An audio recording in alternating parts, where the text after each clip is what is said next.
you know, when you're playing at home, you can feel the kind of the emotion and atmosphere of the crowd, and it kind of helps you as a player to kind of build off of that energy. And that's what it was like today. You know, just them being loud and trying to make it difficult. You know, when they have the ball, and you know, when there's a big play, you feel the energy of the crowd, and it just kind of gets you going as a player. Was that vintage Ricky on the last drive?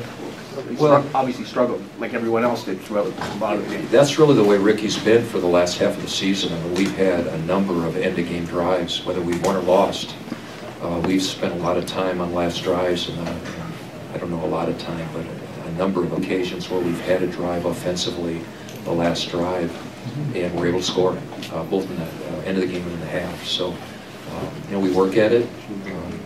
Vintage Ricky Ray, you can put quotes around anything you want. He's the guy who's driven this whole thing through the entire year, and he stepped up, and the guys around him stepped up when we really hadn't done much the entire game, and we finally put a drive together.